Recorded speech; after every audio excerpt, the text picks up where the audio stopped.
ಯುದ್ಧದ ಕಾರ್ಮೋಡದ ನಡುವೆ ಮಧ್ಯಪ್ರಾಚ್ಯದಲ್ಲಿ ಶಾಂತಿಯ ಭರವಸೆಯೊಂದು ಮೂಡ್ತಾ ಇದೆ.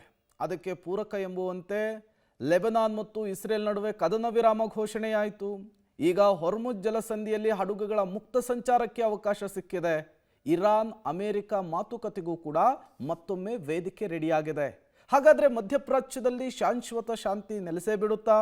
ಯುದ್ಧ ನಿಂತೇ ಬಿಡುತ್ತಾ? ಬನ್ನಿ ಕುರಿತಂತೆ ಒಂದು ವರದಿ ಇದೆ, ನೋಡ್ಕೊಂಡು ಬರೋಣ. ಇಸ್ರೇಲ್ ಲೆಬನಾನ್ ನಡುವೆ ಕದನ ವಿರಾಮ, ಹಾರ್ಮುಜ್ನಲ್ಲಿ ಹಡಗುಗಳ ಮುಕ್ತ ಸಂಚಾರ. ಮಧ್ಯಪ್ರಾಚ್ಯದಲ್ಲಿ ಉಲ್ಬಣಗೊಂಡಿದ್ದ ಸಂಘರ್ಷ ನಿಧಾನಕ್ಕೆ ತಣ್ಣಗಾಗುತ್ತಿದೆ. ಇಸ್ರೇಲ್ ಮತ್ತು ಲೆಬನಾನ್ ನಡುವೆ ಕದನ ವಿರಾಮ ಒಪ್ಪಂದ ಜಾರಿಯಾದ ನಂತರ ಇರಾನ್ ಹಾರ್ಮುಜ್ ಜಲಸಂಧಿಯಲ್ಲಿ ಎಲ್ಲಾ ವಾಣಿಜ್ಯ ಹಡಗುಗಳ ಸಂಚಾರಕ್ಕೆ ಮುಕ್ತ ಅವಕಾಶ ನೀಡಿದೆ. ಇನ್ನು ಇರಾನ್ ಅಮೆರಿಕದೊಂದಿಗೆ ಇರುವ 2 ವಾರಗಳ ಕದನ ವಿರಾಮದ ಉಳಿದ ಅವಧಿಗೆ ಈ ನಿರ್ಧಾರ ಅನ್ವಯವಾಗಲಿದೆ ಎಂದಿದೆ. ಹಾರ್ಮುಜ್ ಜಲಸಂಧಿ ವಿಶ್ವದ ತೈಲ ಮತ್ತು ವಾಣಿಜ್ಯ ಸಾಗಣೆಯ ಪ್ರಮುಖ ಮಾರ್ಗವಾಗಿರುವುದರಿಂದ ಇದರ ಪುನಾರಂಭ ಅಂತಾರಾಷ್ಟ್ರೀಯ ಮಾರುಕಟ್ಟೆಗಳಿಗೆ ಸ್ಥಿರತೆ ತರಬಹುದು ಎನ್ನಲಾಗುತ್ತಿದೆ. ಇರಾನ್ ಈ ನಿರ್ಧಾರ ಮಧ್ಯಪ್ರಾಚ್ಯದಲ್ಲಿ ಉದ್ವಿಗ್ನತೆ ತಗ್ಗುವ ಲಕ್ಷಣಗಳು ಕಾಣಿಸಿಕೊಂಡಿದೆ. ಸಮುದ್ರ ಮಾರ್ಗಗಳ ಭದ್ರತೆ ಹಾಗೂ ಸಾಗಣೆ ಚಟುವಟಿಕೆಗಳು ಸುಗಮವಾಗುವ ಸಾಧ್ಯತೆ ಇದೆ. ಹಾರ್ಮುಜ್ ಜಲಸಂಧಿಯನ್ನ ಎಂದಿಗೂ ಮುಚ್ಚುವುದಿಲ್ಲ ಎಂದು ಟೆಹರಾನ್ ವಾಷಿಂಗ್ಟನ್ಗೆ ಭರವಸೆ ನೀಡಿದೆ ಎಂದು ಅಮೆರಿಕ ಅಧ್ಯಕ್ಷ ಡೊನಾಲ್ಡ್ ಟ್ರಂಪ್ ಹೇಳಿದ್ದಾರೆ.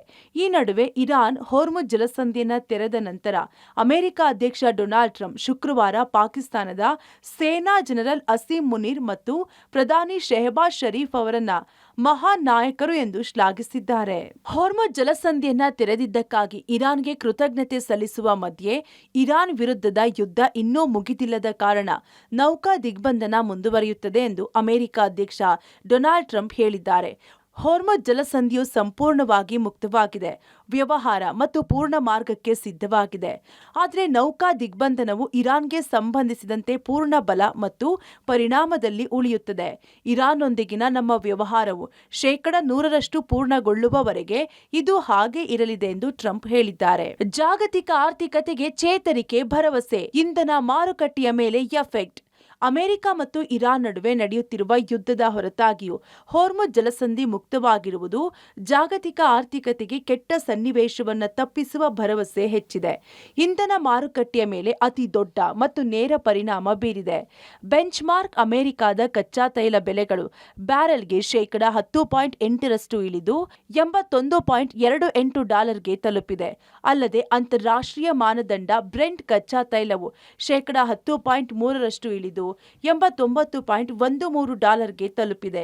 ಆದಾಗ್ಯೂ ಬ್ರೆಂಟ್ ಕಚ್ಚಾ ತೈಲವು ಯುದ್ಧ ಪೂರ್ವ ಮಟ್ಟವಾದ $70 ಹೆಚ್ಚಾಗಿದೆ. ಸದ್ಯ ಹಾರ್ಮುಜ್ ಸಂಚಾರಕ್ಕೆ ಮುಕ್ತವಾಗಿದ್ದು ಗಲ್ಫ್ ದೇಶಗಳು ನಡೆಯುತ್ತಿದ್ದ ದಾಳಿಗಳು ಬಹುತೇಕ ಕಡಿಮೆಯಾಗಿದೆ. ಹೀಗಾಗಿ ಭಾರತದ ಮೇಲಿನ ಒತ್ತಡವೂ ಕಡಿಮೆಯಾಗಲಿದ್ದು ಎಲ್ಪಿಜಿ ಪೂರೈಕೆಯೂ ಹೆಚ್ಚುವ ನಿರೀಕ್ಷೆಗಳಿದೆ.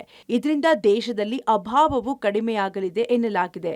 ಅಮೆರಿಕ ಇರಾನ್ ನಡುವೆ 2ನೇ ಸುತ್ತಿನ ಮಾತುಕತೆ ನಡೆದು ಅದು ಸಫಲವಾದರೆ ಬಹುತೇಕ ಯುದ್ಧ ಅಂತ್ಯಗೊಂಡಂತಾಗಲಿದೆ. ಶಬ್ಬೀರ್ ನಡಗುಂದಿ, ಪಬ್ಲಿಕ್ ಟಿವಿ, ನವದೆಹಲಿ.